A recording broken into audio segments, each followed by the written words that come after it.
Good morning. A great sage once said that people have this predilection, groups, almost every single group, in fact, I can think of any that doesn't, is they take one truth to the exclusion of all others. I don't know, I don't want to put anyone down, but somebody says, okay, this guy's God, or someone says, I don't know, in the quote unquote liberalism today, a couple of crazy ideas, and this is the whole story of life. But the truth of the matter is that every single truth is like if you're making a cake. You can't say, oh, there's one ingredient, that's it. Just bake chocolate, or just make sugar, or just flour. Every single ingredient has to come, and it has to come in the right proportion. And generally speaking in life, obviously there are infinite details, which I don't have a mind, nobody has a mind to understand. I mean, there's so many details. There has to be gravity, there has to be the sun, there has to be the ozone layer, so many different things. Excuse the background noise. But there are basically 5 core factors, and they actually have to be mixed in the right way. And in fact, they're always fluctuating. And these 5 factors are as follows. Number 1, we have a mind, and we have to use our mind. Number 2, we have a heart, and we have to feel. Number 3, we have an ego. This is represented by the mind, the heart, and the liver. And the ego is our sense of self. And that's actually quite tricky, because if we have an overblown ego, then we think the world owes us everything. And if we have an underblown ego, we may not stand up for ourselves. And so really the best ego is actually to identify, because there's a 4th thing that we have, and that is God himself, which is something which is really beyond us. It only comes to us in revelation. In the Baal Shem Tov, one of the greatest saints, says that God hints to us. You can ask God, and the first thought after you ask is his reply. Obviously, God gave us the Torah, the mitzvahs. He tells us clearly certain things, right from wrong.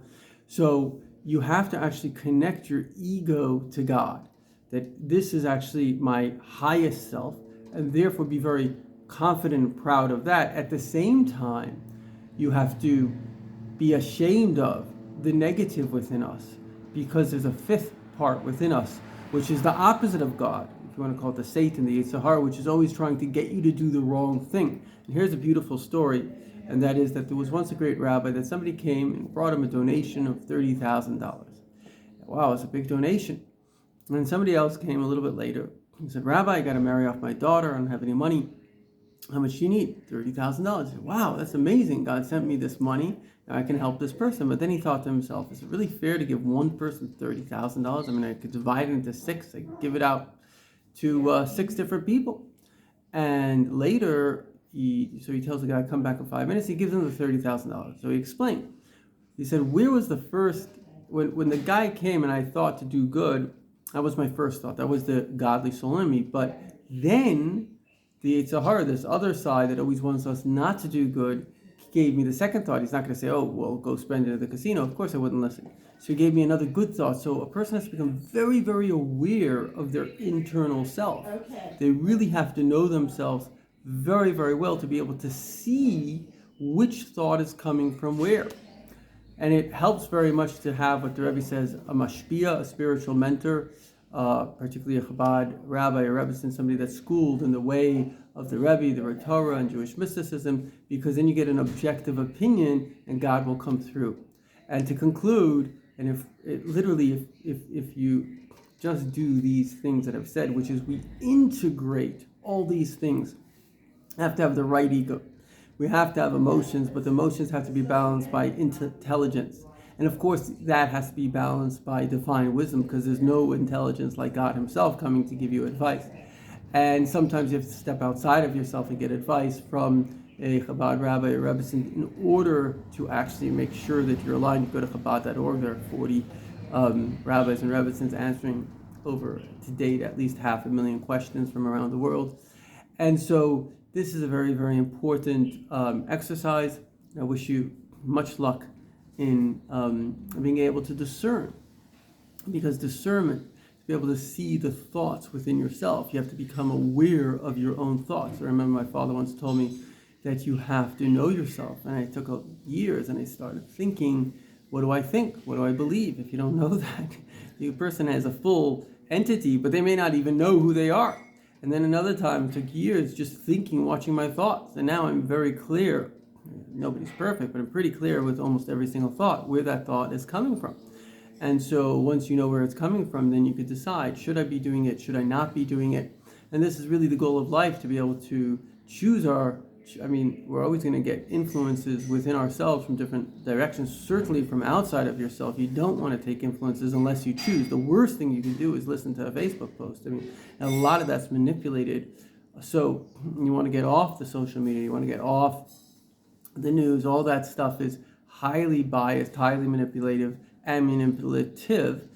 You don't even realize it, the way it's structured. I spoke to a guy that he worked at CNN. He said the guys that are talking there, they're just talking monkeys because they're actors. They're just giving them a script to read, but they do it so well that you think the guy's saying what he's saying. He's not. He's just reading a script. Think about all the news media are people reading script. They're just actors behind screens. That's what they are. And they're just presenting you these little nuances you don't even realize that make you think in a certain way. You don't want anyone else influencing your thinking. You want that it should be your own mind, obviously the God's mind, mixed again with your emotions and your positive ego, the ego that this is the right, and actually hating evil. Because if you don't hate evil because of love, everything in the spiritual realm, everything in the emotional realm is based on attraction or retraction or repulsion. Because two physical things get together when you take them and you put them together. But the Alter Rebbe says if you have two people that stand like this, are they together or not? Well, it depends. Are they facing each other or are they facing away from each other? So it depends where your heart is. And so love is where you're focusing towards something. I want that, and that becomes an addiction. As we see, many people get addicted to things. It becomes very, very difficult for them to get over those addictions. And really the only way to get over it is they call it hitting rock bottom. They actually have to hate the same thing as much as they loved it before, and then they go away from that thing. So it's actually very good to hate evil, even the Satan, the Yetzer Hara within ourselves, because then you know, and this is part of what happens in good societies, is that because things are comfortable, we stop hating evil. And when we stop hating evil, we allow evil to occur. And that's what happened in World War II. We allowed Hitler, killed millions of people. By the time we decided to go to war, it was already late, very late in the game. It's happening here in Israel. We didn't destroy the terrorists, and now we have to destroy them. It's already late in the game. And the same thing is happening with the West and Iran. Iran wants to blow up the world. They believe that when the world will be up to a horse's knee in blood, the Messiah will come, and that's what they want to do. And meanwhile, America, Russia has been helping them in a certain sense. So, waking up to evil because you're comfortable, you don't want to deal with it, is not going to help. So having these emotional attractions to your mind, actually, because a lot of times we don't like our mind because the feelings, the body, which is a pain pleasure system, doesn't like, I have to go not eat that, I have to go eat that. So the body and the mind are in this war with each other. And so we have to actually love that. You have to connect your emotions to your mind, to connect your emotions to divine revelation. And when you do that, that's what you're attracted to. And you also have to have courage. You have to realize that the consequences of not doing this is total destruction, because the Satan and evil just wants complete chaos and destruction. And just look at all of history, see what's happened to good people that didn't actually go fight, that didn't do the right thing, that didn't get rid of evil. Look at what's happened. And so this is our call of the hour, a very important call, which is to kind of understand that we have these 5 things basically within us. Every single person has it. And it's just a matter of balancing them, of promoting the good, despising and hating the bad. And when you do that, you basically have the right focus in life. So if this video has meaning and value to you, and you see that how it could really make a difference, I really implore you, please, we're in a very critical time in history where everybody needs to get on the right page. Send it out, share the video, let other people enjoy and have access to this great Jewish mystical wisdom. Thanks so much.